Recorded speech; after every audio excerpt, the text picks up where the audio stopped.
کسی شاعر نے اردو میں کہا تھا، بس یہ بات ہواؤں کو بتائے رکھنا، بس یہ بات ہواؤں کو بتائے رکھنا، روشنی ہوگی چراغوں کو جلائے رکھنا، لہو دے کر جس کی حفاظت کی شہیدوں نے، لہو دے کر جس کی حفاظت کی شہیدوں نے، اس ارض ہند کو سدا اپنے دل میں بسائے رکھنا۔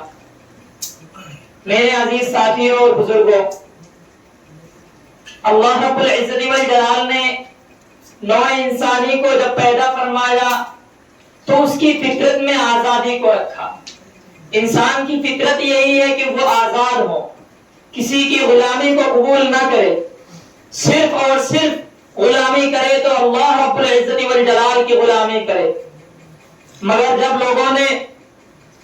لوگوں کے اندر جاہلیت پھیل گئی، لوگوں نے دوسرے لوگوں کو غلام بنانا شروع کر دیا، لوگوں کو خریدنا بیچنا شروع کر دیا، غلام باندی کے بازار لگائے جانے لگے، تو اس وقت اللہ رب العزت والجلال نے اس غلامی کی زنجیروں سے لوگوں کو آزاد کرانے کے لیے ہمارے آقا حضرت محمد مصطفیٰ صلی اللہ علیہ وسلم کو اس دنیا میں مبعوث فرمایا۔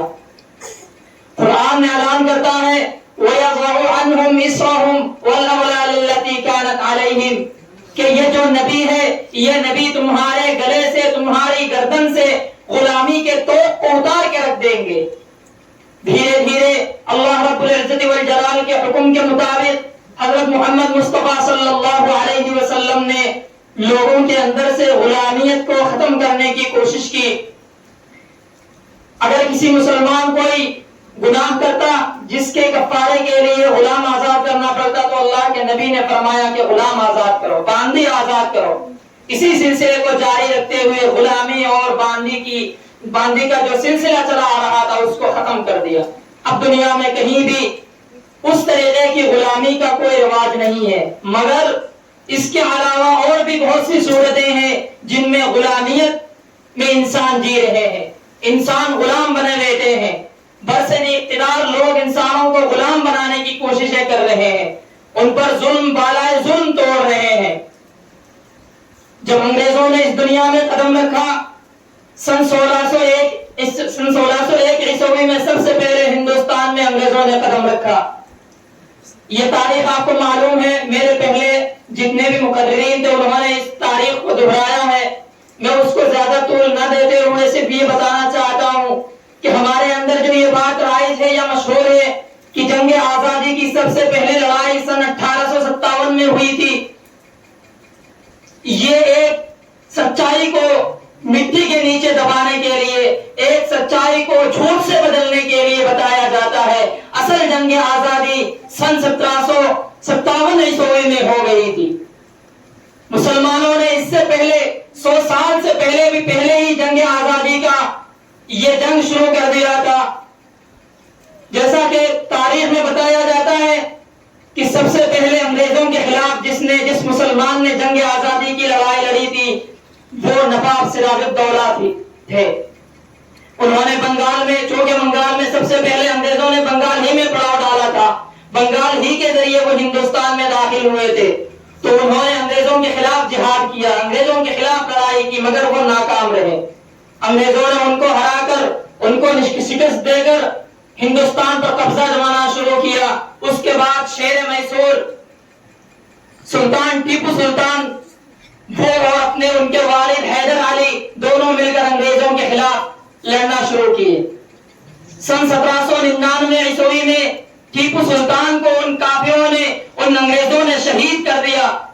شہید ہونے کے بعد ایک انگریز سردار، انگریز رہنما ان کے لاش پہ کھڑے ہو کر یہ کہتا ہے اور یہ زور سے اعلان کرتا ہے کہ ٹیپو سلطان شہید ہوا، یعنی آج سے ہندوستان ہمارا ہے۔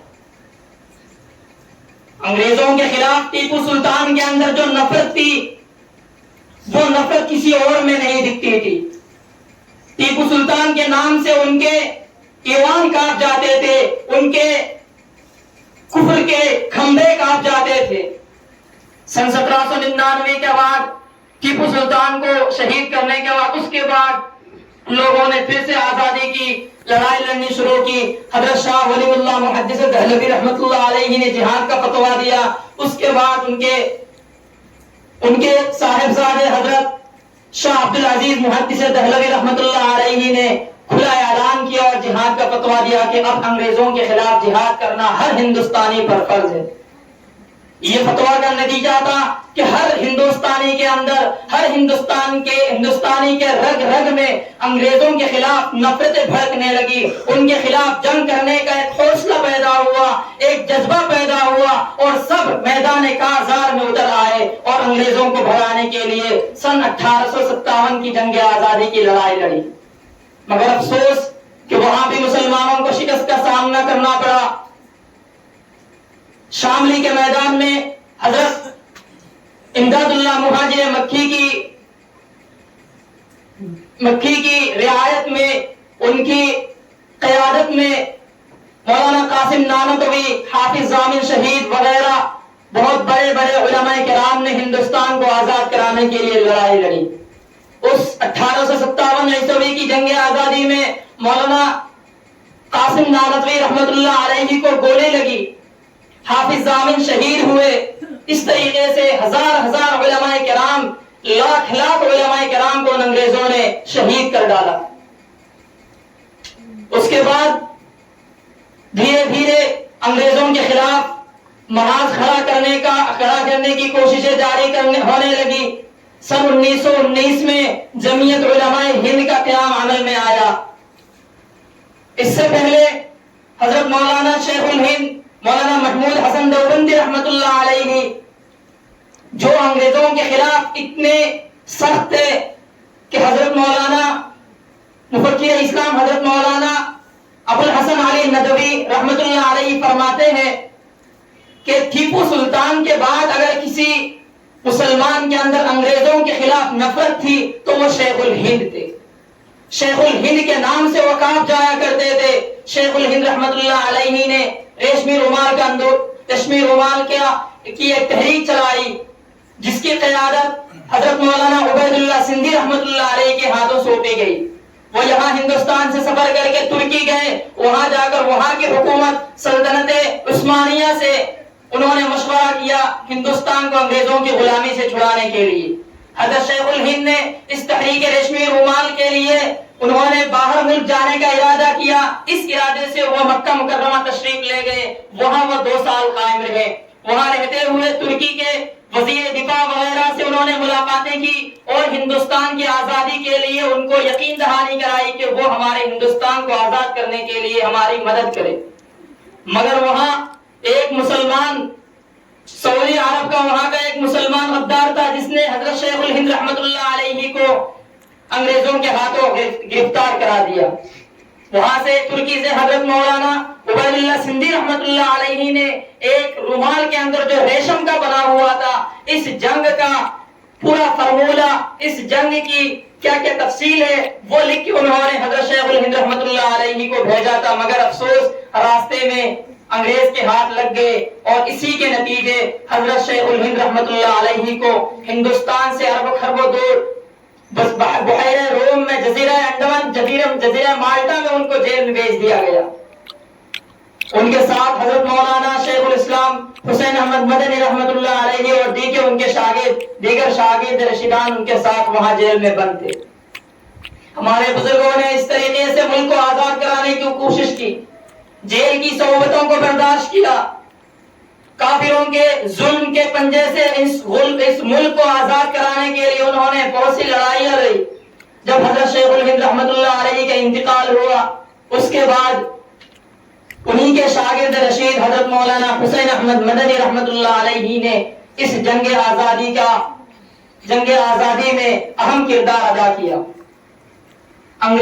ایک مورخ انگریز مسٹر تھامسن کہتا ہے کہ مسلمانوں کو دلی کے اندر میں ایک مرتبہ وہاں میں اپنے خیمے کے اندر گیا. مسٹر تھامسن جو انگریز کا بہت بڑا مورخ ہے وہ کہتا ہے کہ ایک مرتبہ میں دلی میں اپنے خیمے کے اندر گیا. وہاں جانے کے بعد مجھے گوشت کی بو آ رہی تھی تو میں باہر نکلا نکل کے میں نے دیکھا کہ میرے ہی میرے ہی خیمے کے پیچھے مسلمان علماء کو ننگے کر کے کپڑے اتار کر ان کو آگ میں جلایا جا رہا تھا. 40 مسلمان علماء کو لایا جاتا اور ان سے یہ پوچھا جاتا تھا کہ بتا اگر تو یہ کہتا ہے کہ 1857 کی جنگ آزادی میں تو شریک نہیں تھا تو تجھے ہم چھوڑ دیں گے. مگر مسٹر تھامسن کہتا ہے خدا کی قسم ایک بھی عالم دین نے یہ قبول نہیں کیا, سب نے یہ کہا کہ ہاں ہم جنگ آزادی میں شریک تھے. یہ کہتے ہوئے 1000 علماء کرام کو انہوں نے وہیں پہ جلا کے راکھ کر دیا, مگر کبھی انہوں نے اپنے ایمان اور اپنے ملک کا سودا نہیں کیا. اس طریقے سے جا کر ہمارے بزرگوں کی قربانی کی بدولت سن 1947 کا 15 اگست ہمارا یہ ملک آزاد ہوا.